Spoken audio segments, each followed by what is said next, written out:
Assalamualaikum warahmatullahi wabarakatuh. Om Swastiastu, Salam, Namo Buddhaya, Salam Kebajikan, Rahayu, Merdeka. Perkenalkan, nama saya Ahmad Ali Munajat. Saya dari Prodi Pendidikan Sejarah tahun 2024, Universitas 17 Agustus 1945 Banyuwangi. Kali ini saya akan mereview materi sejarah sebagai kajian yang digunakan untuk memenuhi tugas sejarah sosial ekonomi karya Bapak Syahrul Ramadhani dan kajian dari Profesor Dr. Coko Marihandono tentang sejarah kajian budaya. Kita langsung aja ke pembahasannya. Apa saja sih artikel yang dibuat oleh Profesor Dr. Coko Marihandono terkait dalam memahami sejarah? Kita tidak hanya berbicara tentang masa lalu, tetapi juga tentang bagaimana masa lalu itu dikaji, ditafsirkan, dan dimaknai. Salah satu tonggak penting dalam perkembangan ilmu sejarah modern adalah munculnya mazhab Les Annales di Prancis pada abad ke-20. Mazhab ini merupakan reaksi terhadap pendekatan sejarah lama yang terlalu kaku, yakni mazhab metodikwi yang berakar pada pemikiran Leopold von Ranch. Ranch berpendapat bahwa tugas sejarawan hanyalah menunjukkan masa lalu sebagai adanya Wissenschaftliches Gewesen. Artinya, sejarawan cukup mengutip fakta-fakta dari dokumen resmi dan arsip negara tanpa menafsirkan makna sosial di baliknya. Apakah benar hanya seperti itu? Kemudian, pendekatan Ranch dianggap terlalu positif karena menjadikan dokumen sebagai satu-satunya sumber kebenaran sejarah. Akibatnya, sejarah hanya berfokus pada tokoh-tokoh besar seperti raja, jenderal, dan diplomat, perang, perjanjian, dan politik. Peristiwa-peristiwa besar yang bersifat elitis, mazhab ini disebut sebagai sejarah politik dan diplomatik yang kemudian dinilai sempit dan tidak menggambarkan kehidupan masyarakat secara utuh. Sekelompok sejarawan Prancis seperti Marc Bloch, Lucien Febvre, dan Fernand Braudel menentang pandangan itu. Mereka memperkenalkan pendekatan baru yang disebut Histoire totale atau sejarah total. Ciri utama mazhab ini itu ialah melihat sejarah sebagai kajian budaya dan sosial, memahami manusia dalam konteks kehidupan sehari-hari. Kemudian juga menggunakan pendekatan interdisipliner, memadukan sejarah dengan ilmu lain seperti geografi, ekonomi, sosiologi, psikologi, antropologi, bahkan linguistik. Dengan demikian, sejarah tidak lagi semata-mata tentang apa yang terjadi, tetapi juga mengapa dan bagaimana masyarakat mengalaminya. Mazhab Les Annales memperluas pengertian sejarah, tidak hanya arsip dan dokumen, tetapi juga artefak, mata uang, foto dan simbol budaya, gerak tubuh, ritual dan bahasa isyarat, cerita rakyat dan mitos masyarakat. Dengan begitu, setiap aspek kehidupan manusia dapat menjadi data sejarah. Pendekatan ini menuntut kreativitas untuk membaca di balik dokumen, bukan sekedar mencatat isi dokumennya saja. Seperti itu.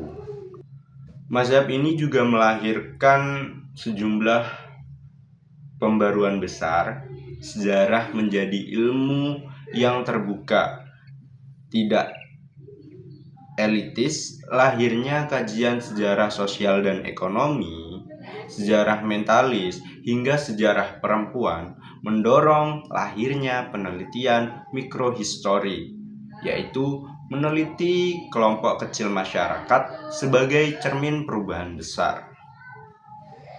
Dengan kata lain, les anales merubah orientasi sejarah dari kisah raja dan perang menjadi kisah manusia dan kehidupannya. Pendekatan ini sangat relevan diterapkan di Indonesia. Banyak peneliti sejarah yang kini masih berfokus pada politik dan tokoh besar. Padahal melalui pendekatan anales, kita bisa mengkaji kehidupan masyarakat lokal seperti di desa, pasar, pekerja, maupun perempuan. Sejarah sosial ekonomi seperti munculnya wortel, pasar tradisional atau dualisme ekonomi, perubahan budaya akibat kolonialisme, globalisasi, dan teknologi. Melalui cara pandang ini, sejarah menjadi lebih dekat dengan rakyat dan mampu merekam perubahan sosial yang sebenarnya. Seperti itu. Masa les anales telah membuka jalan baru bagi ilmu sejarah, menjadikan lebih luas, manusiawi, dan reflektif. Sejarah tidak lagi sekedar mencatat peristiwa, melainkan cermin budaya dan dinamika kehidupan. Oke teman-teman semuanya, berikut adalah review tentang wortel dalam arus perkembangan zaman, karya Bapak Sahrul Ramadhani. Wartel atau warung telekomunikasi adalah fasilitas telekomunikasi yang muncul sebagai solusi komunikasi jarak jauh sebelum era handphone atau HP meluas. Jadi pada awal kemunculannya, khususnya di daerah pedesaan seperti yang dilakukan oleh Bapak Sahrul Ramadhani ini, fokus di Desa Wangkal, Kecamatan Gading, Kabupaten Probolinggo. Pada awal kemunculannya sekitar tahun 1998, wartel berperan penting sebagai pusat komunikasi yang memungkinkan masyarakat, terutama di desa, untuk berkomunikasi jarak jauh dengan menggunakan pesawat telepon di kamar bicara umum atau biasa disingkat KBU. Masyarakat rela mengantri menggunakan jasa wartel dan fasilitas sudah tergolong canggih pada masa itu, termasuk adanya operator komputer dan tagihan berbasis pencatatan data percakapan telepon atau PDPT. Wartel menyumbangkan peran vital terutama dalam saat krisis moneter tahun 1998. Ketika banyak masyarakat desa yang merantau ke luar negeri dan membutuhkan cara komunikasi yang lebih cepat dan efisien dibandingkan mengirim surat menggunakan jasa pengiriman surat pos, wartel menjadi simbol awal modernisasi teknologi komunikasi di masyarakat desa, yang terasa tidak hanya dari sisi teknologi tetapi juga berdampak sosial dan ekonomi. Melalui wartel, masyarakat dapat memperluas jaringan komunikasi hingga tingkat global. Keberadaan wartel sangat membantu menjembatani komunikasi antar warga desa dengan keluarga di luar negeri. Keberadaan wartel itu sangat membantu menjembatani komunikasi antar warga desa dengan keluarga di luar negeri, meningkatkan mobilitas sosial dan perekonomian lokal. Namun, perkembangan teknologi yang pesat, khususnya kemunculan HP di era awal tahun 2000-an, menyebabkan kemunduran perlahan bagi wartel. HP yang lebih praktis, personal, dan semakin murah menjadi pilihan utama masyarakat. Penetrasi HP ke pasar desa mulai tahun 2003 hingga 2004 menandai puncak peralihan, sehingga banyak wartel gulung tikar karena tak mampu bersaing.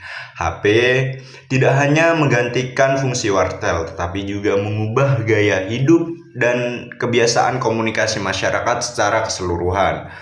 Meskipun keberadaannya kini hampir terlupakan, wartel atau warung telepon memiliki tempat penting bagi tonggak sejarah dalam perkembangan teknologi komunikasi di Indonesia.